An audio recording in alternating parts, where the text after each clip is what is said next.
अ very warm welcome dear students. आज हम लोग इलेक्ट्रोस्टैटिक्स के न्यूमेरिकल्स के सेकेंड पार्ट सॉल्व करेंगे।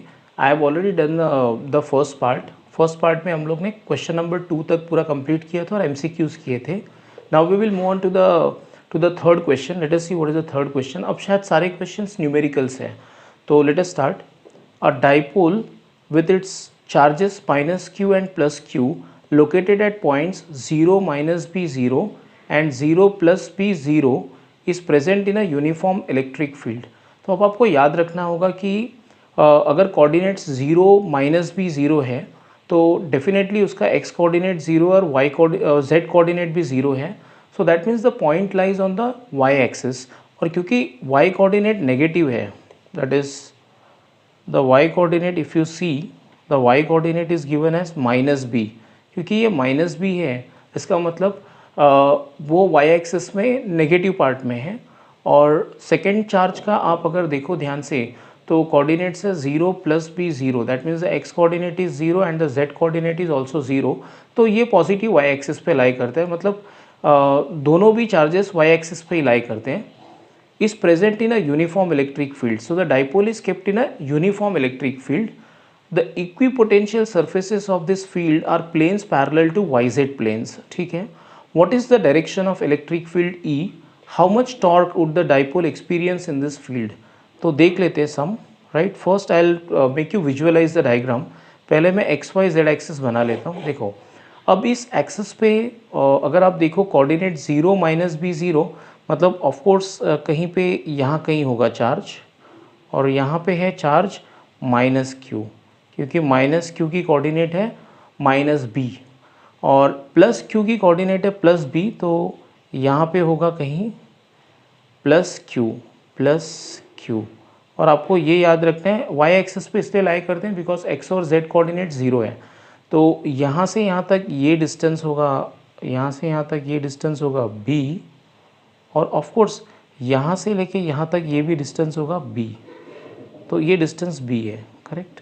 अब और क्या दिया हुआ है देखो, the equipotential surfaces of this field, मतलब कोई इलेक्ट्रिक फील्ड है जिसकी equipotential surfaces Y Z plane को पैरेलल है। वाई जेड प्लेन को पैरेलल है मतलब ऐसे कुछ, अगर आप डायग्राम देखो तो कुछ ऐसे होगा। So these are the equipotential surfaces which are parallel to the Y Z plane, ठीक है। उसके बाद में क्या बोला है, what is the direction of electric field E. Now आपको ये प्रॉपर्टी याद रखनी पड़ेगी that the electric intensity is always perpendicular, the electric intensity is always perpendicular to the equipotential surface. तो अगर equipotential surface Y Z plane को Y Z plane में है तो definitely electric field will be along X axis. मैं आपको फिर एक बार बता देता हूँ, the equipotential surface is along Y Z plane, is parallel to Y Z plane, तो उसको परपेंडिकुलर होने के लिए electric field should be along positive X axis, because ऐसा रूल है कि द इलेक्ट्रिक इंटेंसिटी और electric field should be always perpendicular to the equipotential surface. तो अगर मैं ड्रॉ करूँ तो कुछ ऐसे दिखेगा इलेक्ट्रिक फील्ड। ये हमारा इलेक्ट्रिक फील्ड है E bar, this is our electric field E bar, तो this is the electric field. अब एक्चुअली क्या हो सकता है, इलेक्ट्रिक फील्ड परपेंडिकुलर होना चाहिए इक्विपोटेंशियल सरफेस को, तो वो राइट की तरफ भी हो सकता है और लेफ्ट की तरफ भी हो सकता है। ये हम नहीं जानते कि वो राइट की तरफ है कि लेफ्ट की तरफ है, तो हमको आंसर में सिर्फ इतना लिखना है कि the direction of electric field, में यहाँ लिख देता हूँ the electric field is perpendicular और the electric field is along X axis, field is along X axis, along x-axis, or in other words that is, you can say that is perpendicular to yz plane, it is perpendicular to the yz plane, ठीक है। ऐसे भी आप लिख सकते हो because it is a property that the electric intensity is always perpendicular to the equipotential surface। अच्छा, और एक बात आपको बता देता हूँ, देखो वो पॉजिटिव एक्स एक्सिस के अलॉन्ग भी हो सकती है नेगेटिव एक्स एक्सिस, क्योंकि मैं नहीं जानता हूँ किस डायरेक्शन में है, इसलिए मैं लिख रहा हूँ कि it is along X axis, ठीक है। Now how much torque would the dipole experience in this field, how much torque would the dipole experience in this field, तो काफ़ी ईजी है ये। तो टॉर्क का फॉर्मूला है, the torque acting on electric dipole is given by the formula P E sine theta, और P को बोलते हैं इलेक्ट्रिक डाइपोल मोमेंट, और P का फॉर्मूला है magnitude of charge into distance between the two charges. अगर आप देखो ये पॉजिटिव चार्ज और नेगेटिव चार्ज के बीच में डिस्टेंस, तो ये डिस्टेंस है 2b। और अगर आप थीटा क्या होता है, थीटा पी बार और ई बार के बीच का एंगल होता है। पी बार का डायरेक्शन फिक्स्ड है, P bar is always directed from, P bar का direction is always from negative charge to positive charge. P bar कुछ ऐसे होगा, ये है P bar, P bar is directed from negative charge to the positive charge. तो P bar along Y axis होगा और electric field है along X axis, तो दोनों के बीच में एंगल होगा 90। तो answer will be q into 2b into sine 90 into E. ये q इंटू 2b मैंने p के जगह पे लिखा है, मैं लिख देता हूँ यहाँ पे formula, since p is equal to q into 2b, q into 2b, that is charge into perpendicular distance between the charges. So now if you write, the answer will be torque tau is equal to 2qbe. This is the final answer where E is the electric field. तो ये torque है और ये direction of electric field है। Now I would like to tell you that this year, सिर्फ इस साल के लिए, you know because of the COVID crisis government ने कुछ सिलेबस कम किया है, तो उस सिलेबस में शायद इक्विपोटेंशियल सरफेस सिलेबस में नहीं है, राइट। तो सो ये प्रॉब्लम को आप इग्नोर करो तो कोई बात नहीं, बट एक छोटी सी बात आपको याद रखनी है सिर्फ, that electric field is always perpendicular to the equipotential surface, right. But आपको ये भी याद रखना है कि इक्विपोटेंशियल सरफेस सिर्फ इस साल के लिए एग्जाम में 2021 के एग्जाम में नहीं आएगा। आगे बढ़ते हम लोग। So now let's move on to question number 4। Question number 4 is 3 charges minus q plus q and minus q are placed at equal distance on a straight line. If the potential energy of the system of the 3 charges is 0, then what is the ratio of q is to q? तो देख लेते हैं ये सम। First let me draw a straight line. So this is a straight line, this is a straight line, and there are 3 charges, 3 charges है, ये minus Q, okay, और बीच में है प्लस क्यू, और फिर से एकदम एंड पे है minus Q, and they are at equal distances from each other. Equal distances मतलब अगर ये डिस्टेंस ए होगा, ये डिस्टेंस को मैं ए नाम दे दूँ, तो ऑब्वियसली ये वाला डिस्टेंस भी ए होगा, right. This is what is given to us in the question में ये दिया हुआ है। और साथ में मैं और एक काम करूँगा, मैं इसको मान लेता हूँ माइनस क्यू को Q1 और प्लस क्यू को Q2 और इस माइनस क्यू को मैं Q3 मान लेता हूँ, राइट। अब फॉर्मूला है पोटेंशियल एनर्जी का, डायरेक्ट फॉर्मूला है potential energy of system of 3 charges. The potential energy of system of 3 charges, the potential energy of system of 3 charges is given by the formula, potential energy is equal to 1 upon 4 pi epsilon naught into bracket q1 q2 by r12 plus q1 q3 by r13 plus q2 q3 by r23. Now you should remember that in this formula, R12 is distance between Q1 and Q2, R23 is distance between Q2 and Q3, and R13 is distance between Q1 and Q3. तो अगर आप diagram को ध्यान से देखो तो आपको पता चला है कि R12 जो Q1 Q2 का बीच का डिस्टेंस है वो है A, और R13 जो Q1 और Q3 के बीच का डिस्टेंस है वो है 2A, और Q2 Q3 जो R23 is the distance between Q2 and Q3 जो A है। तो अब मैं इन सबको सब्सटीट्यूट करूंगा, और आप याद रखना कि पोटेंशियल एनर्जी के प्रॉब्लम्स में चार्ज को साइन के साथ सब्सटीट्यूट करते हैं, मतलब नेगेटिव चार्ज को माइनस लिखते हैं और पॉजिटिव चार्ज को प्लस लिखते हैं। तो पोटेंशियल एनर्जी तो 0 दिया हुआ है, तो I will write 0 there, 0 is equal to 9 into 10 power 9 in the bracket. अब मैं सबको सब्सटीट्यूट करूँगा यहाँ पे। Q1 इज माइनस क्यू और Q2 है प्लस क्यू, डिवाइडेड बाय दोनों के बीच का डिस्टेंस है A, plus Q1 is minus Q and Q3 is again minus Q, the whole divided by इन दोनों के बीच का डिस्टेंस है 2A, प्लस Q2, Q2 है प्लस Q और Q3 है माइनस Q और दोनों के बीच का डिस्टेंस है A। तो फाइनली क्या होगा कि ये 9 इंटू 10⁹ तो ज़ीरो के नीचे जाएगा और आपको मालूम होना चाहिए zero upon anything is zero. तो zero is equal to bracket में टर्म्स बचेंगे 1/a को मैं कॉमन ले लेता हूँ 1, therefore zero is equal to 1/a into minus QQ minus Q²/2 minus QQ, this is the answer. So ये plus Q²/2 minus Q into minus Q is plus Q।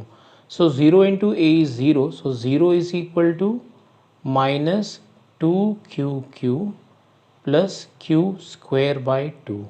So finally we get 2QQ is equal to Q²/2 और एक Q cancel हो जाएगा। तो final answer है, हमको पूछा गया था Q/Q, so Q/Q is equal to 1/4।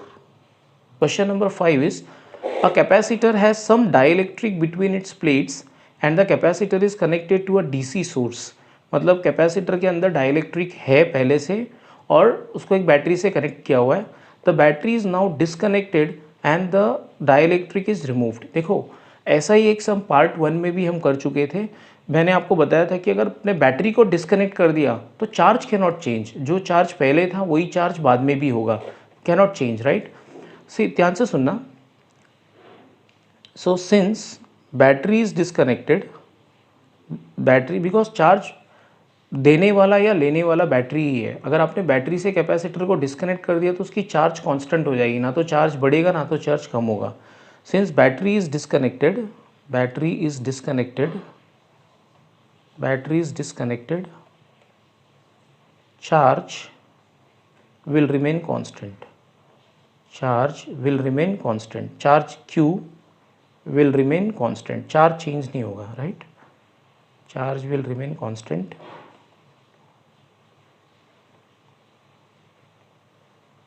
Next देखो, जब डाइलेक्ट्रिक, फिर आगे दिया है कि पहले डाइलेक्ट्रिक था बाद में डाइलेक्ट्रिक को निकाल दिया तो क्या होगा। देखो ये आपका एक आंसर है जो आपको याद रखना चाहिए कि चार्ज कांस्टेंट होगा। अब डाइलेक्ट्रिक के बारे में सोचते हैं। The capacitance is given by the formula, capacitance with dielectric is given by the formula, या C जब मीडियम हो उसमें तो फॉर्मूला है A/K∈0/D, ठीक है। अब एयर जब होगा तो क्या आंसर आएगा, C air will be equal to A∈0/D, ठीक है। तो अगर आपने मीडियम को निकाल दिया तो क्या होगा, देखो जो नया कैपेसिटेंस है C एयर, अगर आप रेशियो लोगे तो C air will be equal to 1/K times C medium. अगर आप रेशियो लो C एयर और C मीडियम का तो आपको आंसर आएगा C air will be equal to 1/K times of C medium, और K हमेशा 1 से बड़ा होता है, K हमेशा 1 से बड़ा होता है। तो हम बोल सकते हैं कि कैपेसिटेंस अगर हमने डाइलेक्ट्रिक निकाल ली, मतलब मीडियम को रिमूव कर दिया, तो कैपेसिटेंस विल डिक्रीज, क्योंकि कैपेसिटेंस तुम्हारा नया कैपेसिटेंस क्या हो जाएगा 1/K टाइम्स ऑफ ओल्ड। पहले तुम्हारा कैपेसिटेंस था Cm, अब हो गया 1/K टाइम्स ऑफ Cm, और K is always more than 1, मतलब K 2 हो सकता है, 4 हो सकता है, समझो 4 है K। तो C air will B 1/4 of Cm, मतलब 1/4 ऑफ इनिशियल कैपेसिटेंस। तो हमारा कैपेसिटेंस कम हो गया, ये तो हम जानते हैं। तो आपको और एक आंसर मिला कि कैपेसिटेंस कम होगा, राइट। अब हम और आगे बढ़ते हैं। देखो Q is equal to CV और चार्ज कांस्टेंट है, तो मैं लिख सकता हूँ चार्ज कांस्टेंट है तो constant is equal to CV, constant is equal to CV, या V इज इक्वल टू 1/कांस्टेंट, sorry V is equal to constant, V is equal to constant into 1/C। अब तो मैं लिख सकता हूँ V is proportional to 1/C या V is inversely proportional to C, क्योंकि चार्ज कांस्टेंट है इसलिए मैं लिख सकता हूँ कि V is inversely proportional to C। और क्वेश्चन में बोला हुआ है कि C इज डिक्रीजिंग, अगर C डिक्रीज होगा तो V बढ़ेगा, क्योंकि दोनों इन्वर्सली प्रोपोर्शनल है। तो मुझे और एक क्वेश्चन का आंसर मिल गया कि वोल्टेज विल इंक्रीज, वोल्टेज या पोटेंशियल डिफरेंस विल इंक्रीज, ठीक है। एक क्वेश्चन का और आंसर मिल गया। अब इलेक्ट्रिक फील्ड की बात करते हैं। Electric field between plates of capacitor is given by the formula E is equal to V by D। अगर आप ध्यान से देखो तो डी तो चेंज नहीं हो रहा है, E is directly proportional to V, और वी बढ़ा तो ऑफकोर्स ई भी बढ़ेगा। तो हमको और एक आंसर मिल गया that electric field will increase, electric field will increase, right. अब और देखते हैं, उन्होंने पूछा है एनर्जी के बारे में, एनर्जी के बारे में पूछा है। तो एनर्जी को मैं लिखूंगा यू लिखता हूँ एनर्जी को, energy U is equal to half Q V, ऐसे फॉर्मूला है हाफ क्यू वी। अब देखो क्यू कांस्टेंट है, हाफ भी कांस्टेंट है, तो मैं लिख सकता हूँ U is directly proportional to V, U मतलब एनर्जी, राइट, यू मतलब एनर्जी। अब वी बढ़ा, वी बढ़ रहा है तो यू भी बढ़ेगा, राइट, तो मैं लिख सकता हूँ you will increase, you will increase, you will increase, ठीक है। तो आप देख लेना सारे आंसर्स हो गए, capacitance decreases and electric field, charge remains constant, electric field increases, ठीक है। और बाद में वोल्टेज, वोल्टेज इंक्रीजेस, तो ये सब आप देख लेना अच्छे से। Next, find the ratio of potential difference that must be applied across the parallel and series combination of two capacitors C1 and C2 with their capacitances in the ratio 1:2 so that the energy stored in these two cases becomes the same। मतलब दो capacitors है जिनका ratio दिया हुआ है कि C1/C2 is equal to 1/2, right. तो इसको क्रॉस मल्टीप्लाई करोगे तो आंसर आएगा C2 is equal to 2 times of C1, ये मैं लिख सकता हूँ ऐसे। अब क्वेश्चन में क्या दिया हुआ है कि एक बार इन दोनों कैपेसिटर्स को पैरेलल में कनेक्ट किया है और एक बार सीरीज में कनेक्ट किया है, what should be the ratio of potential difference, मतलब V1/V2 कितना होना चाहिए ताकि एनर्जी सेम हो। तो काफ़ी ईजी सम है, देख लेते हैं। See, since energy is same I can write energy in series combination, energy in series combination ऐसे दिया हुआ है is equal to energy in series combination is equal to energy in parallel combination, is equal to energy in parallel combination, parallel combination ये हमको दिया हुआ है कि दोनों केस में एनर्जी सेम है, ठीक है।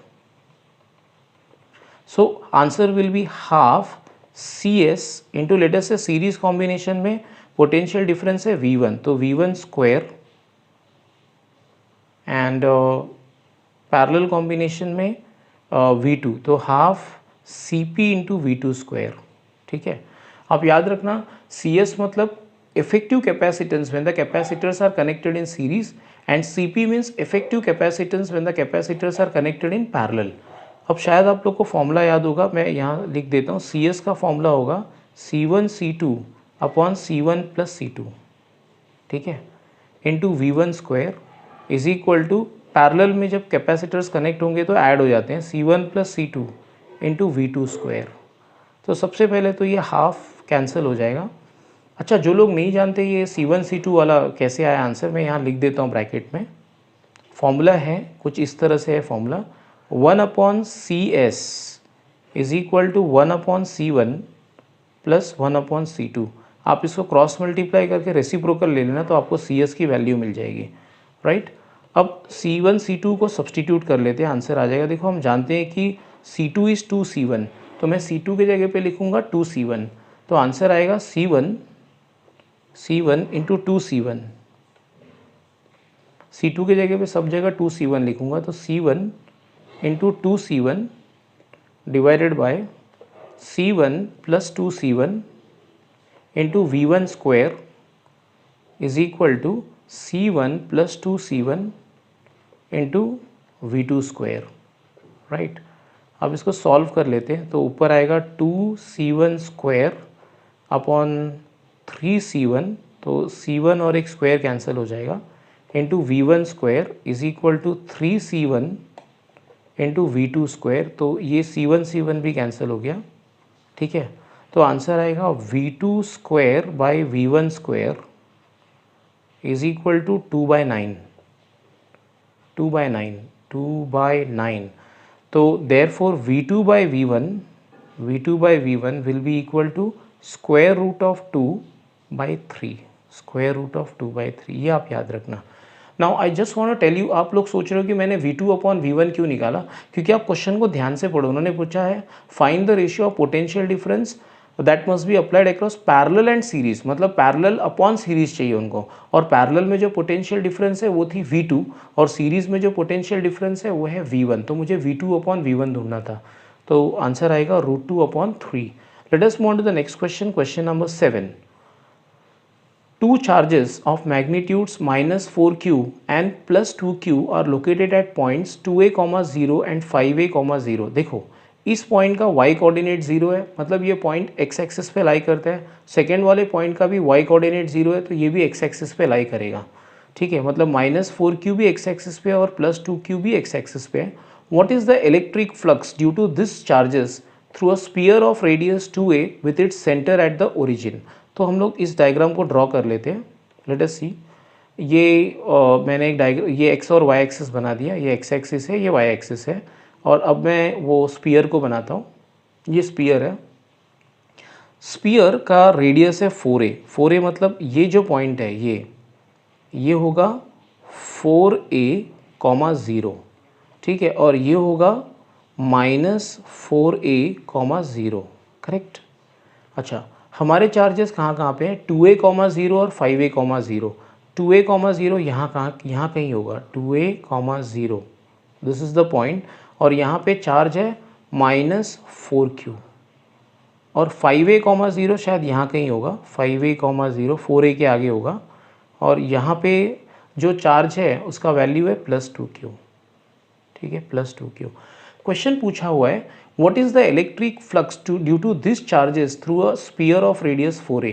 देखो it is very easy, it is directly based on Gauss theorem and we know that by Gauss theorem, by Gauss theorem I can write, by Gauss theorem electric flux through the sphere, through the closed surface, that is sphere, इस case में वो closed surface sphere है। electric flux through the sphere is equal to 1 by epsilon naught times of charge enclosed, 1 by epsilon naught times of charge enclosed।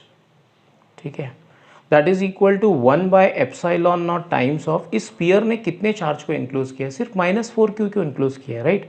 +2q तो बाहर है, तो answer आएगा 1 upon epsilon not into -4q।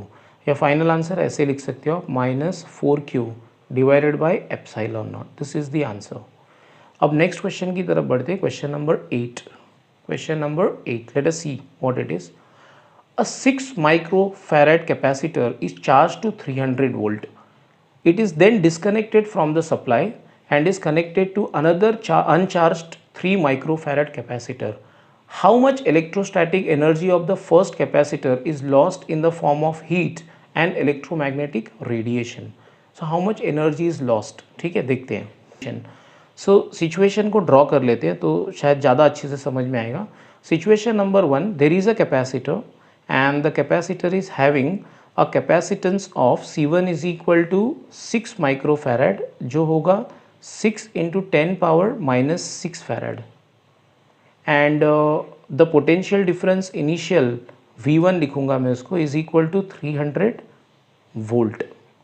ठीक है, तो इसकी इनिशियल एनर्जी कितनी होगी, initial energy E initial energy will be equal to half C1 V1 square. This is the initial energy of the capacitor which we will calculate later definitely. अब situation 2 में क्या हुआ, देखो कि इस कैपेसिटर को हमने एक और कैपेसिटर के साथ कनेक्ट कर दिया जिसकी एनर्जी, जिसकी चार्ज 0 है, राइट। तो अब सिचुएशन क्या होगा, क्योंकि दोनों पैरेलल में कनेक्टेड है तो V सेम हो जाएगा। Let me call the V as potential difference as V, potential difference को मैं V बुलाऊंगा। और चार्जेस की रीडिस्ट्रीब्यूशन होगी। चार्जेस की रीडिस्ट्रीब्यूशन मतलब पहले इसके ऊपर लेटेस्ट से चार्ज था Q, तो अब कुछ चार्ज यहाँ पे रह जाएगा Q1 और बाकी का चार्ज यहाँ पे फ्लो कर जाएगा Q2। सो जैसे ही पहले देखो सिर्फ चार्ज इसी के ऊपर था, अब ये चार्ज दो पार्ट में डिवाइड हो जाएगा, थोड़ा इस पे और थोड़ा इस पे। तो यहाँ पे Q1 और यहाँ पे Q2, यहाँ पे दोनों का पोटेंशियल डिफरेंस सेम होगा V। और यहाँ पे कैपेसिटेंस C1 है 6 microfarad, that is 6 into 10 power minus 6 farad, और C2 का वैल्यू भी हम जानते हैं, C2 है 3 microfarad, that is equal to 3 into 10⁻⁻6 farad, right. Now let us calculate the final energy. Before we calculate the final energy I would like to tell you something. देखो पहले हम ये V निकाल लेते हैं. ये V कितना होगा, तो बहुत ईजी है. By law of conservation of charge, by law of conservation of charge मैं लिख सकता हूँ, by law of conservation of charge I can right. जो कॉमन सेंस की बात है कि ये Q1 और Q2 आए कहाँ से. ऑफ कोर्स ये Q से ही तो आए, मतलब ये Q वाला चार्ज ही दो पार्ट में डिवाइड हो गया, Q1 Q2. तो मैं लिख सकता हूँ Q is equal to Q1 plus Q2. ठीक है. अब Q को अगर आप ध्यान से देखो तो Q को लिखा जा सकता है charge in the first case C1V1, और Q1 को लिखा जा सकता है C1V, क्योंकि अब Q1 मतलब ये कैपेसिटेंस और पोटेंशियल डिफरेंस V है, और C2 Q2 को लिखा जा सकता है C2V. तो इससे हम लोग को V मिलेगा, V will be equal to C1V1 divided by C1 plus C2. तो V मिल गया. ठीक है, ये V मिल गया हमको. और अब निकाल लेते हैं फाइनल एनर्जी क्या होगा. देखो final energy in the second case will be equal to half. अब क्योंकि दोनों कैपेसिटर पैरेलल में कनेक्टेड है तो इफेक्टिव कैपेसिटेंस होगा Cp और पोटेंशियल डिफरेंस है V, तो V स्क्वायर. तो देखो ये हमारा इनिशियल है, ये हमारा इनिशियल एनर्जी है, और ये हमारा फाइनल एनर्जी है. और लॉस हुआ तो लॉस कैसे निकालते हैं. देखो लॉस के लिए बहुत सिंपल सा फॉर्मूला है. Loss will be equal to E initial minus E final, that will be equal to what. ये मैं कैलकुलेट करके निकाल ही देता हूँ पोटेंशियल डिफरेंस, 1 मिनट लगेंगे. Let me calculate the value of this V. V will be equal to C1. C1 is 6 into 10⁻⁻6. V1 is 300, तो 3 into 10⁻2 divided by C1 plus C2. अगर C1 प्लस C2 को add करूँगा तो 9 into 10⁻⁻6 होगा, right. तो ये -6 cancel होगा, तो ये आंसर शायद आ रहा है 200 वोल्ट. तो मैंने V निकाल दिया, हाँ 200 वोल्ट. ठीक है. अब E initial minus E final बहुत आराम से निकल जाएगा. E initial is half C1V1 square minus half CP मतलब C1 प्लस C2, और पोटेंशियल डिफरेंस है V, तो V स्क्वायर. बस मुझे अब इसको कैलकुलेट करना है और आंसर आ जाएगा. So this will be further equal to half into C1 मतलब 6 इंटू 10⁻⁻6, और V1 स्क्वायर मतलब 300 का स्क्वायर जो होगा 9 इंटू 10⁻4. ठीक है, minus half into C1 plus C2 होगा 9 इंटू 10⁻⁻6. ठीक है, और V स्क्वायर मतलब 4 इंटू 10⁻4. ठीक है, बस इसको सॉल्व कर लो, अब आंसर आ जाएगा. So this will be equal to ये 2 1 जा 2 3 जा, और ये 2 1 जा और ये 2 2 जा, राइट. तो ये 2 2 जा है. ठीक है, ऐसे. तो आंसर आएगा 9 3 जा 27. तो 27 इंटू 10⁻⁻2 माइनस 18 इंटू 10⁻⁻2. तो 27 माइनस 18 का आंसर आएगा 9 टू 10⁻⁻2 जूल्स. सो ये हमारा फाइनल आंसर है.